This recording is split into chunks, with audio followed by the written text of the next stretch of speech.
also what does it mean for us going forward, right? And in fact, here I would want to urge about some of the forward-looking aspects of what Enrich, the overall event, is about. The theme being of net zero future. So we are of course living in the here and now, but also we have to look about what will we leave the world behind us, right? So how do we get to a net zero carbon future? How do we get to a much more sustainable and a renewable baseline of how we use energy, right? So I think those are the two facets, and in fact, the other two facets is of course what we started off with. How does energy producers, consumers, stakeholders live and work with digital, right? And that's the overlaying theme of this roundtable across the larger theme that is of the net zero future for the whole world, right?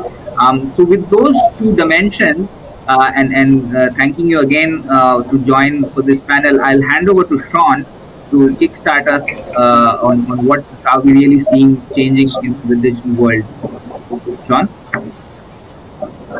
Thank you, Manas. And again, thanks everyone for your time. So in terms of when we get to the roundtable discussion, we thought we'd use the recent Harvey Nash KPMG CIO survey that highlights the new normal opportunities when it comes to how to operate within COVID. So within its 22-year history, we've done the survey across made some what we would call black swan events. Back in the day, it ranged from the dot-com bubble, we went through the 2008 recession, but then COVID happened, and it felt like a flock of black swans landed on our front yard, and we needed to respond to that. Everything has changed. The economy has changed, technology has changed, even the concept of location has changed. As you can see, we've gathered here virtually. So to some degree, things haven't changed. So that new normal needs to elevate and leverage some of the data, technology, and digital capabilities that have been established. So, but without doubt, there's pressure on the industry, there's pressure within the ENR across multiple business models. So before COVID, people really valued face-to-face conversations, but now we're used to the virtual, although I must say I'm looking forward to getting to the stage where I don't have to say, are you on mute anymore? So there is an element of looking forward getting back to the office. But it's never been different in terms of the opportunities for data, AI, automation, journeys to the cloud. Those themes are all still relevant, but obviously their importance has been escalated. So we did this survey across all industries, but had a deep dive across ENR as well. Collectively, there were 4,200 respondents across 83 countries and a consolidation of 22 years of data. But if you step back and think, well, how does that set the scene for the context of our discussion today? And we've summarized it in three overall themes. Firstly, that the investment surge has caused budget headaches. So globally, IT leaders went through a median of about a 5% additional IT budget to respond to the pandemic. Obviously, there was that wave of investing in security, remote working, connectivity, but there was definitely a large upswing in IT investment during that stage. We've seen a shift though, where now CFOs, CEOs are looking at how can we target that investment and how can we leverage that into the ongoing change in business models. So a lot of boardrooms, a lot of CFOs are looking at how to leverage their IT investments that would have flowed through in the initial response to the pandemic.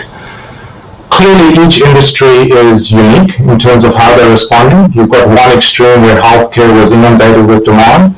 You've got other industries which shut down, tourism, and then you've got energy and natural resourcing, which saw a fluctuation in demand. So very different responses. So as much as it's a global pandemic, the sector response and a tailored view around how does digital enable that when it comes to both power and utilities, oil and gas, upstream, downstream, is very unique. And that nuance is important when we talk about what the opportunities are today. The other side is we saw an increase in the growing digital divide. Those organizations that had already gone through their digital transformation journey, had established ranging from working from home, data platforms, cloud platforms, journey to the cloud. They were lucky in the sense that they got to sweat that investment very quickly.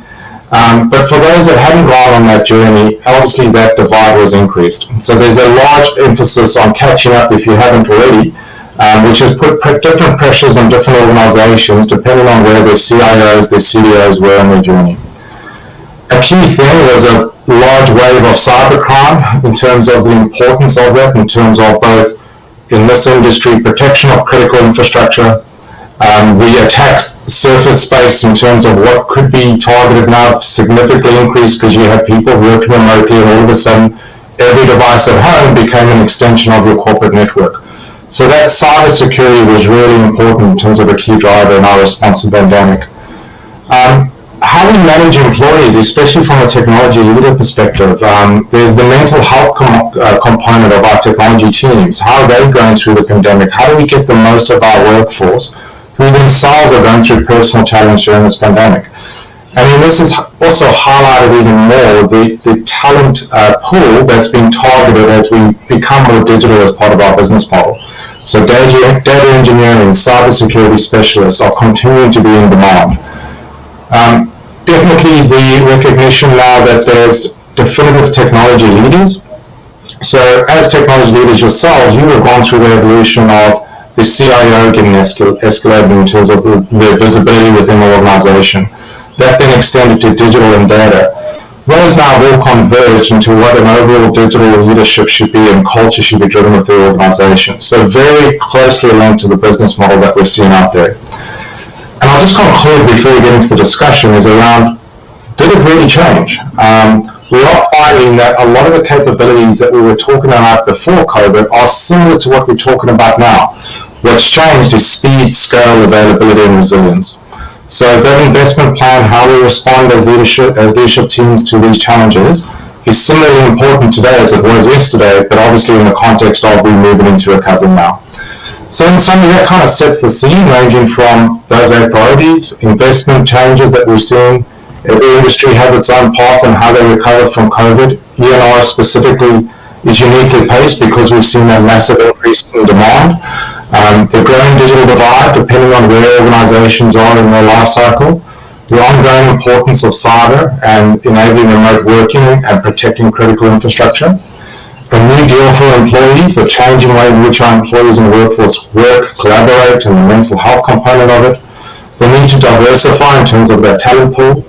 The increasing role of that technology leadership. And lastly, as much as we say there is change, some didn't, and those priorities still remain.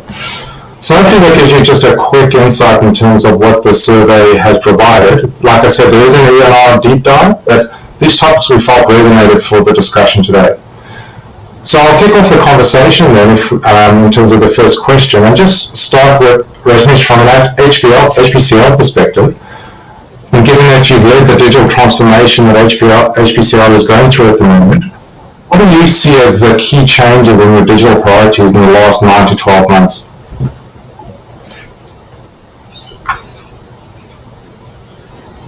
And I hope you heard that. Rajesh, are you on? I don't know. I think his video is. Maybe it's probably not. Okay. Cool. Maybe if I can talk the same question to you then. What have you seen as the major changes in digital priorities over the last 9 to 12 months?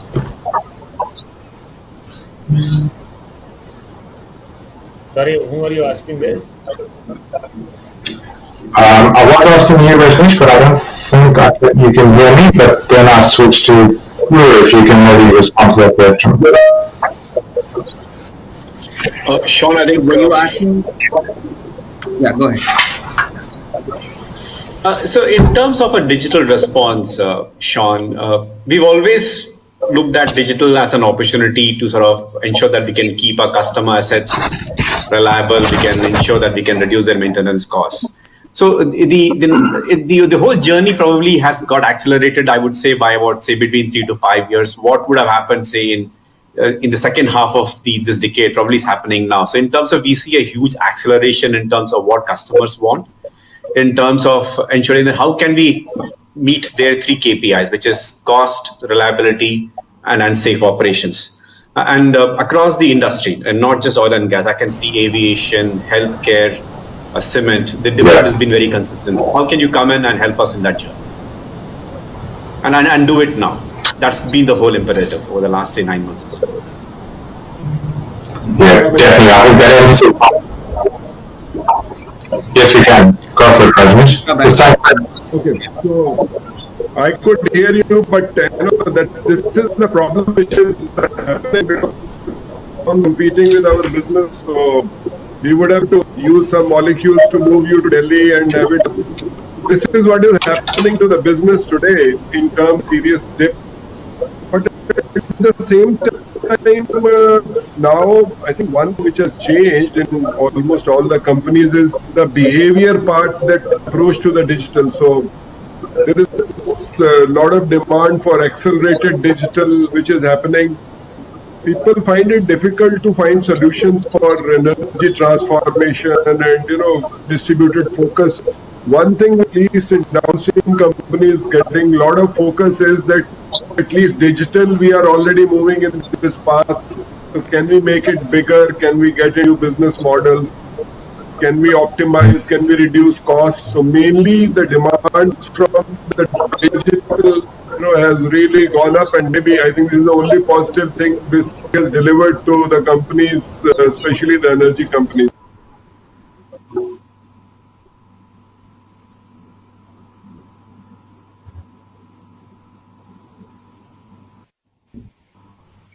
I think that's useful. Sean, are you still there or? Okay. Maybe Mr. Sarma, if you would want to give your thoughts of what's really changed for L&T, because you also look at the broader energy portfolio, right? Not just oil and gas, but also power. Power has seen a lot of ups and downs, right? I mean, in L&T, I sense has a bit of conventional power, but also some renewable, and that has been a shift that has happened, right? So, of course, on oil and gas side, as Mr. Mehta highlighted, there's been a significant boost in cooking gas or LPG. How have you seen things from L&T side? Well, I think beside the specific segment, whether it is oil and gas or power, I think one thing which is very visible during this COVID time is that the awareness and the acceptance of digital technology across the organization, depth and breadth, has tremendously increased. I mean, I think we have always been in the forefront of digital technology application, but it was possibly limited to the CIO office and to people, and then people were just using it without fully understanding or appreciating it. Now with the work from home and with the whatever disruptions have caused, and we have been forced to use one of these digital technologies. So I think right from the lowest level all the way up, there is now much better awareness and appreciation. So that makes it actually quite easy, because any digital technology you want to use in the organization, which is like 80 years old, there is a resistance to change. There is always a pushback. I think that acceptance level has gone up because many of the myths have been removed. People thought that you can't have meetings without traveling or you meetings without being physically present. But now I think technology has proven that you can run meetings as effectively. Audits, I mean internal audits. I mean, I think that is something people never thought. That entire quarter by quarter, it's a massive effort with people like KPMG and Ernst & Young and all this, Deloitte. I mean, no one thought that you can do financial audit remotely, digital technology. But it's happening. I mean, it's now we have completed the audit and quite satisfactorily, except maybe the physical verification of the inventory. Everything else. So I think you can use it. You are using those remote technologies to show what is available where and by samples. So that's going quite well. And then I think Gurumurthy spoke about the safety awareness, and particularly amongst the large workforce, we employ almost 250,000 workforce at point in time on the site, various sites. I think they are concerned about health and safety. I think we have used a lot of digital technology to give them the comfort and confidence. So I think there are many areas, like Mr. Rajneesh said, that there has been a positive, and perhaps that is the only silver lining of this COVID, that I think there is more greater acceptance of technology in the organization. Thank you, Simon. And maybe as a segue in that, you're in a unique position of guiding clients through their platform modernization from an Oracle perspective. How are you seeing that, I guess, platform modernization enabling the digital capabilities within the sector? Yeah, thanks, Having Sean. I think difficulty in getting on. Someone repeat that. sorry. The interesting thing I was going to suggest is the digital transformation that is happening pretty much in all industry, utilities and oil and gas are all the same in some respect. It has its own set of momentums that I think are just generally the march of innovation will always push those forward. You ask yourself what changed in the last 9 to 12 months with the pandemic and what came around. Was it, when you break down digital, what was it that actually changed? Was it a change of the digital experience? Was it a change of the digital maturity? Was it a change of our digital priority set as it relates to transforming work processes? In the end, I think what really changed was the biggest factor was the digital insights that we needed to have to adapt to what the new model was that we were facing, which was, in the energy space, a dramatic shift in the way that we consumed energy because industry closed and residential opened during different times of the day that we just weren't used to. And that load, just depending on the country, city, the amount of manufacturing that was in area, whether it was an urban population, whether it was substantially residential, that whole shift had such a transformative need for us to be able to look at the data and drive digital decision making we just tried to do before. And so the most organised companies had that information and were able to take that step and plan proactively to what that looked like. The ones that struggled the most, of course, were those that didn't have a harness around the information that they had either in their organisation or they needed to have in their organisation to be able to make that decision making. And if I look at anything, I say, if we've learnt one thing out of this pandemic period, it is we need to be organised enough to have the data and the information available to us to make decisions in times of crises like this, because we're used to storms and we're used to, sustained outages or natural disasters or the like. We just weren't used to the profile shift of what this was for us. And so there's something to learn out of that. And I think that should drive a digital mindset going forward.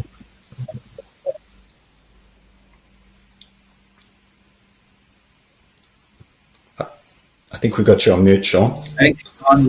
You're on mute, Sean. Thanks for that. And I think what really resonates is the increase in the need for data-driven decisions as we went through the responsible recovery. And the other side, I guess, is the scale and speed at which that needed to happen in recent times. And it's that shift in demand from industrial to residential and seeing how the organisation respond to that. And the opportunity for data to drive and support that was really influential.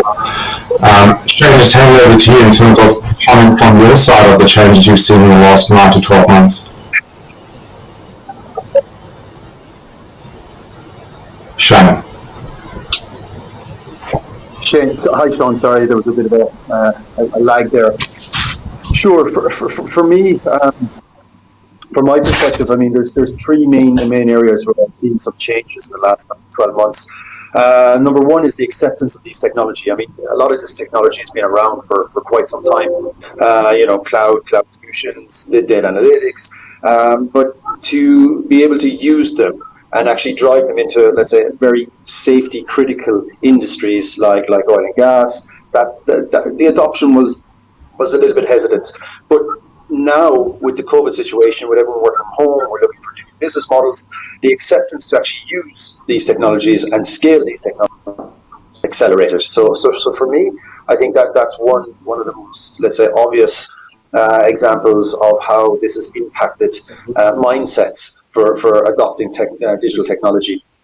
Then, secondly, is the pervasiveness of it. Before, there was a lot of these pilots being done on a very siloed basis. Even though everyone was talking about, break open your silos, there were data analytics projects that were just being around like single pieces of equipment or a well, or so this has really change the mindset, not just on some of these operational functions, but also you look at supply chain management, they're looking at finance, they're looking at how we can integrate all of these business functions behind the scenes into, putting them under digital roles, for example.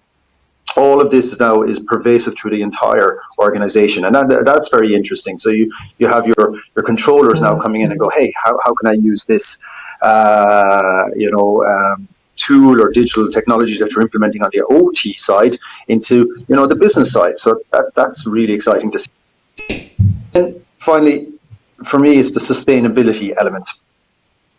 Companies now are going through their own transformation, their own rebranding, shall we say. They're transforming into energy companies rather than just pure play hydrocarbon or oil and gas companies, and they're putting technology front and center to that transition and driving that sustainability and transparency. So I think that has just exploded. I don't think we're ever going to roll back in that. You see all oil companies setting up the very aggressive targets, committing to that and doubling down. Where they're down on to drive that is digital technologies. So those three are really the let's say the main pillars I've seen in the last 9 to 12 months. And I don't think we're going backwards. I think technology is going to be accepted and it's going to be adopted. It's going to be very pervasive. It's not just going to be single silos of the business functions. And I think the drive towards sustainability is going to continue and aggressively continue. Right, Shane. I mean, it absolutely makes sense, right? I mean, there is, of course, the longer term aspect of it, as you're saying, how towards sustainability, right? So maybe if I kind of flip it around and then maybe ask you from a perspective, how do you think digital can be used to innovate on sustainability or for example, achieve ESG goals, right? I mean, Kongsberg is based out of Norway, and I'm very sure that, you're very ahead on the SDG goals, right, from UN, right? So how is Kongsberg yourself, or even as overall what you're seeing around you, what are some of these digital innovations, right, that can lead us to this, net zero future that we're talking about? No, absolutely. I mean, Norway prides itself on reducing carbon footprint, looking for innovative ways in technology, and that can be hardware technology, all the way up to the digital technology in driving the sustainability. I mean, Equinor came out very, very strong in taking this position very early. But you see all the other big players, StarTP, etc. They're all taking very, very strong positions. As a group, Kongsberg is quite, I suppose, it's one of Norway's largest technology companies. It wouldn't be the biggest in the world, but it had 14,000 people. And in 2016, they saw this wave coming. And we have within the group, we have some manufacturing facilities. We have a lot of technology that's basically used by our vendors. So the group decided to create this center of excellence, and they created Kongsberg Digital in 2016. So it's only four and a half short years ago. And the aim was to take the knowledge, the understanding, the technology across the group, centralize it, turn it internal first, and see how can we make our operations more efficient, how can we reduce the carbon footprint, how can we drop our energy usage in our manufacturing facilities.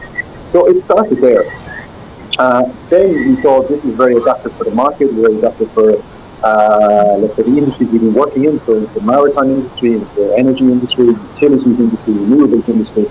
So in 2017, 2018, we took the technology platform, the learnings we had, and we started to innovate very quickly with partners and with customers. What we see with digital technology, and a lot of what I'm working with is around the digital twin space, and that's digital twins of the maritime industry, digital twins of the energy and process industry. It creates an environment, a virtual environment, that allows you to experiment, allows you to innovate very, very quickly, but also very, very safely. So you don't perturb a system, you don't upset a system. You can do this and incubate it on the side of your operations, and if you test out all your scenarios, if you have all of your data available in a nice, safe environment, you can then switch it over very quickly into the operation side. So from an innovative point of view, it's about speed. And some of the customers we started with, I would say, on this journey 2-3 years ago, there was a hesitancy to start these projects. There was like, oh, we have to get everyone on our side together. We have to have some governance. We have to, get approval from different people on the board. Are we sure we want to get into this type of project? Because I suppose the previous experience had been around enterprise solutions, which were huge projects that took years to implement. And there was that barrier to overcome. So when you're trying to think of innovation, I think of speed, and that's what we always have at the forefront of our mind. And we're going, look, you need to drop that barrier. You need to reduce, let's say the impact of what you can do. So we took, and I think most, let's say, technology SaaS companies have also adopted, the DevOps approach, agile methodology. We created these squads. We introduced UX people, design thinking. So what would have taken, I would say, months, if not years, we were able to squeeze into days and weeks. So we quickly had workshops where you set up your KPIs and go, okay, sustainability, what does that mean to you? How are you going to achieve this? Okay, what's the path to that solution? And what we found with a lot of these customers was insight into your data, right? Everyone has talked about treating as a strategic asset, but if you have insight into your data, you can make decisions quicker that have a significant impact on what you're trying to achieve. So very, very simple example here.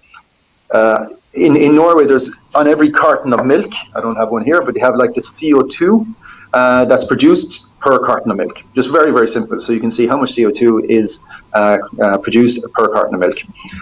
We were able to throw up a dashboard for every barrel of oil or gas that's flowing through a facility. You can see how the CO2 footprint contributes to it in real time. So if you change something in the facility, just make a small tweak, you reduce some of the compressor pressure, you do some offset optimization into the grid, you can actually see the CO2 drop or go up per barrel of oil going through the facility.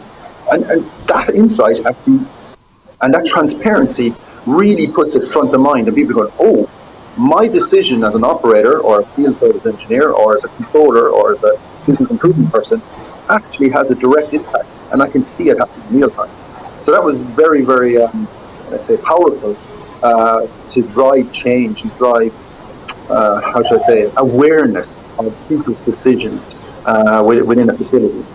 So that's simple. And then you can go into your more advanced analytics, and we do a lot on energy optimization, and that really is important and has a large impact, we found, over the last couple of years for all of the operators we're working with, to the extent that we didn't realize it, and neither did the operators. They were thinking, I think this will have an impact, I think this will maybe change what we're doing or how we operate. But when you actually run this and run this quickly, they can see, hey, actually, this confirms our hypothesis. Then we can actually put a larger team behind it. And that's a lot of what you're trying to do. Innovation is speed, confirming a hypothesis, yes, no, very quickly. We've done a lot of projects where it's gone, no, this isn't really going to have the impact we want. But then there's a lot where we go, yeah, this is exactly what we're thinking, or even more. So that's really important. CO2 sequestration and injection. This is a big thing that's happening in Norway. So the Northern Lights is a project with this consortium of a lot of operators. And they're taking CO2, they're re-injecting it, storing it. But there's also quite a few startups working in this area going, why re-inject? Why not take that and use it? Why not convert it into a high-value product? So COCA3, things like that can be sold back into cement industry. So there's a lot of thinking going on around this area as well on CO2. So a lot happening, but it's really about pace and dropping the barrier to just starting these projects. Yeah, this is very useful, Shane, and I think you really traversed a journey, right? I mean, you talked about how first it's important to have the transparency to really think about sustainability. You should know how much actually your carbon footprint is, right? And then going towards convincing people to do something about it, which is where some of the analytics and the dashboards come into play, and then actually doing something about it, right? Like you're saying, not just carbon capture, but then carbon use, right? In a sense of store and use it in an alternate form, right? So that's very interesting, and I'm very sure that Norway would have been ahead on all of these things. Let me switch to Guru here, and also ask him from a perspective that GE itself is also going through a bit of a transition, right? And you also come from a Baker Hughes background, which is hard course. And how do you see this move towards sustainability happening within GE, and then as GE is becoming more digital in nature to your clients, right? I mean, how are you yourself moving towards this sustainability, and how much of it are you taking out to the market? Thanks, Manav. A couple of years ago, I think this was 2018, I think our chairman, Lorenzo, actually went ahead and actually publicly stated that as Baker Hughes, we're going to become a net zero emissions company by 2050. And a goal of actually delivering that about 50% by 2025. So it was a very bold statement that he made. And the purpose was to ensure that while we do it, but we also help our customers on that carbon reduction journey.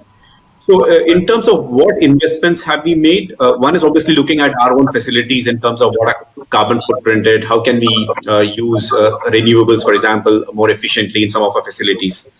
From a product perspective, we redesigned some of our products, gas turbines, some of our compressors today are probably the most efficient in terms of operating from a simple cycle or even a combined cycle processes. And probably Mr. Sharma probably knows some of the technologies that we've offered them over the last couple of years. Apart from the innovation, Manas, which is very critical, and I think Shane also talked about it. Very simple stuff, but something that we can deliver within a couple of months rather than a couple of years. For example, most refineries across the globe do a lot of flaring, and the traditional way, and Mr. Rajneesh can probably sort of agree to what I'm saying. The traditional way of looking at the flare was the operator will actually look out of his window and look at the length of the flare and the quality of the flare and sort of adjust the fuel or the hydrocarbon that is being fed into the stack. But if you can actually look at automating it, looking at data, looking at artificial intelligence to say what is the right mix of steam, fuel, and air to get the maximum combustion efficiency. Because most of these flare gases, people talk of CO2, but methane is probably 4 times more harmful to the atmosphere than carbon dioxide. So we've released a product called Flare IQ, which actually looks at sensors in the stack, which will look at data on a continuous basis, which is fed into the DCS. And if you use algorithms and machine learning to be able to say what is the right dosage of mix of, say, fuel, steam, and air to optimize to get the maximum efficiency.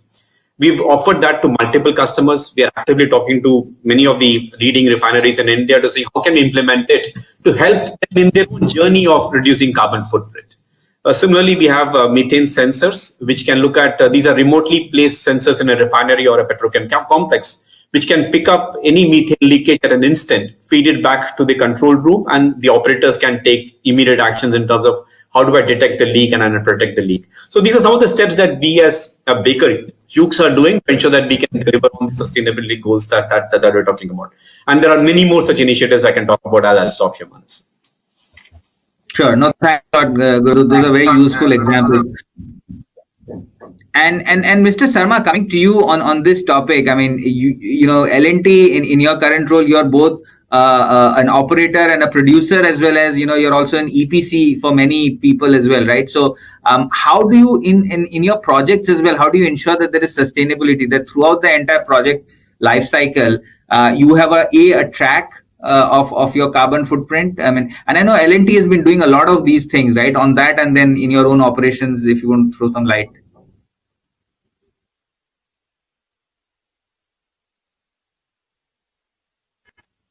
I think Mr. Sharma, you're on mute. I was saying that the ESG framework builds around 3 themes we are running now for quite some time. Actually, what we call it as connected, and the transparency through the digital process.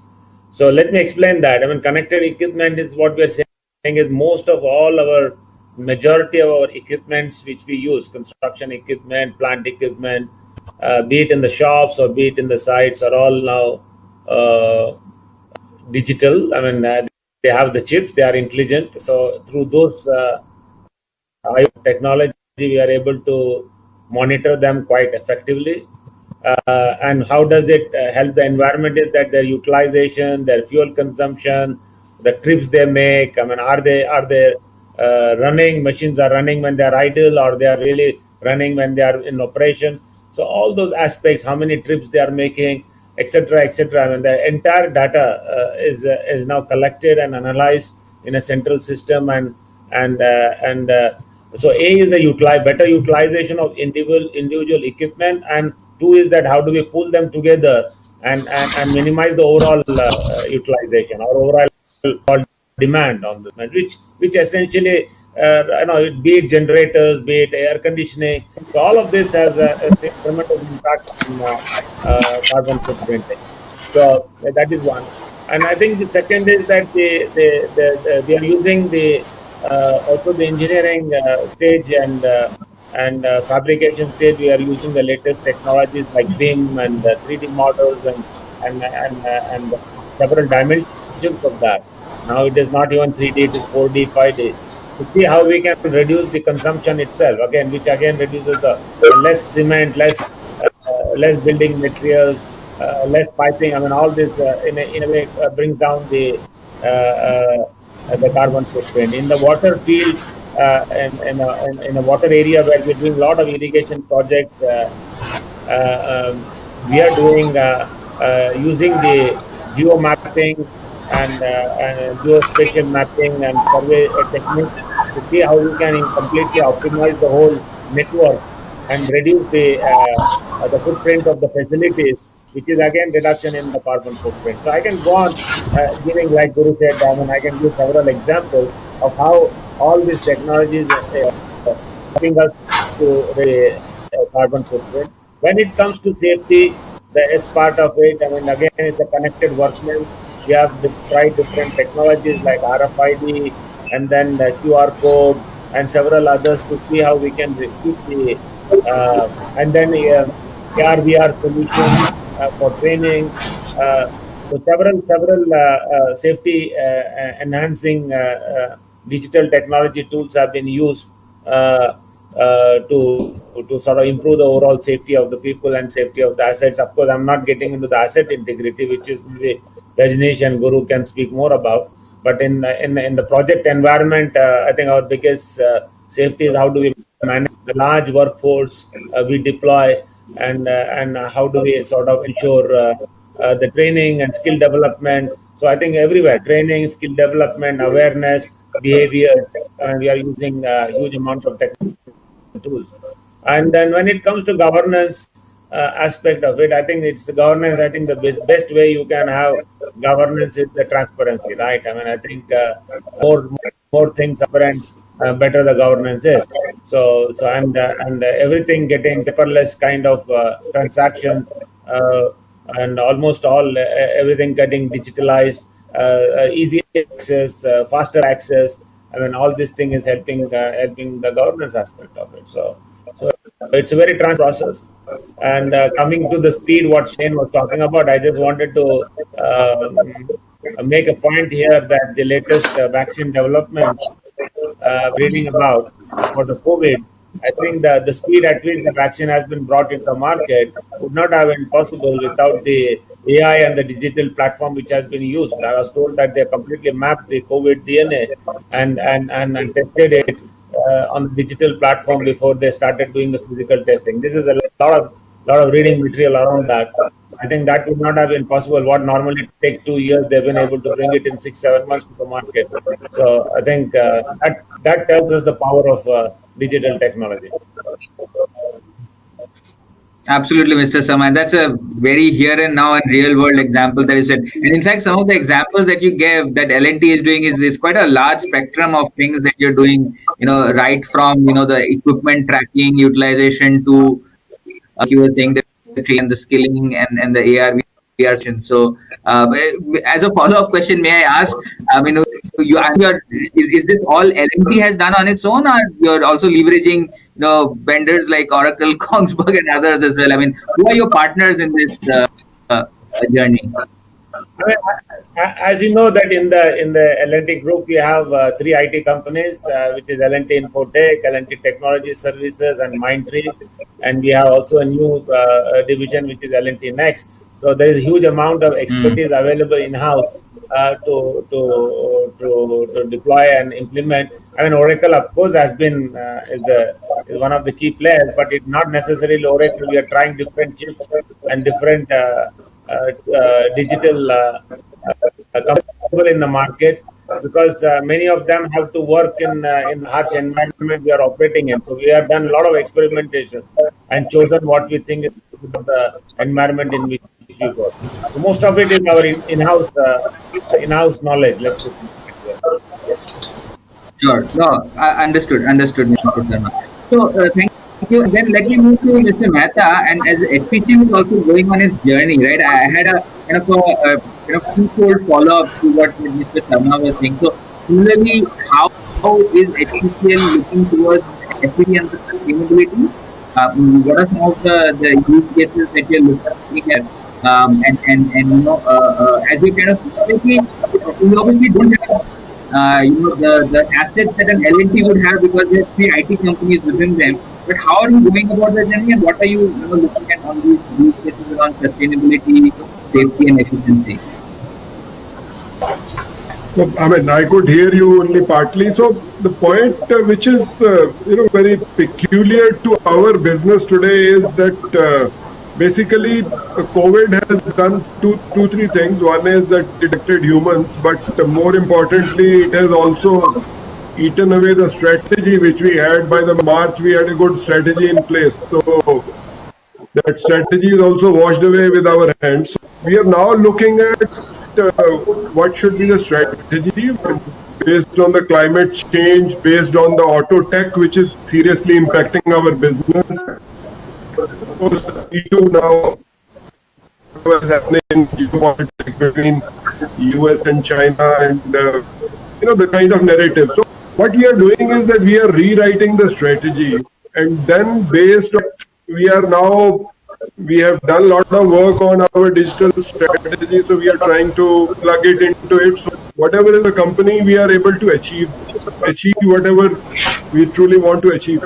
Because they say that this is basically the decade of deep redesign in the energy sector, because few things were not important for the customer. So now the customer is definitely going to make a choice.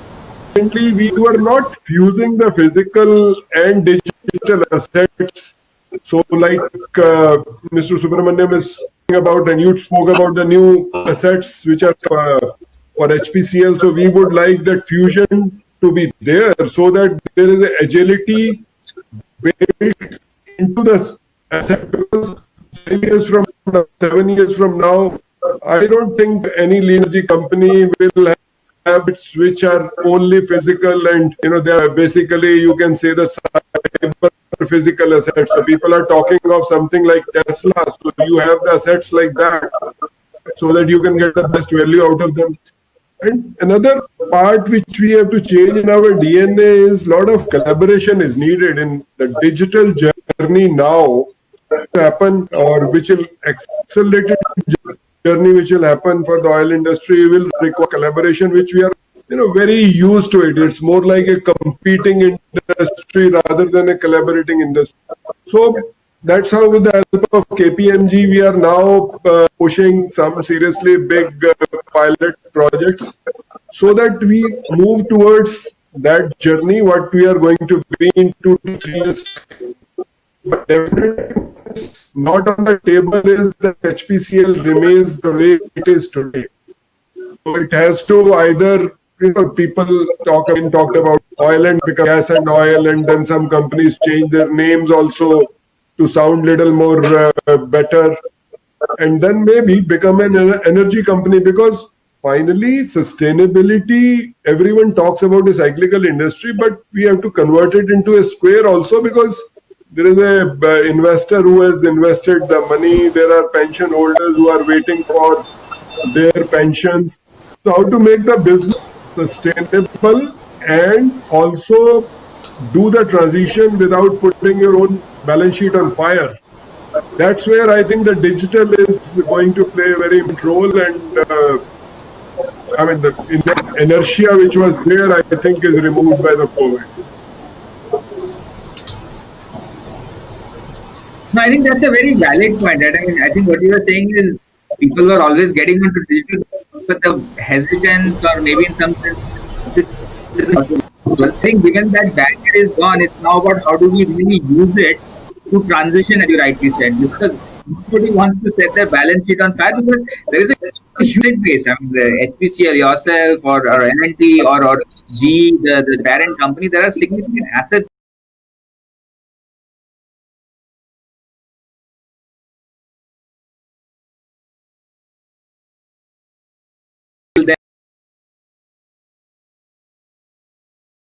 back together the right shape to really create the new digital organization, right? So great. I think this is very helpful.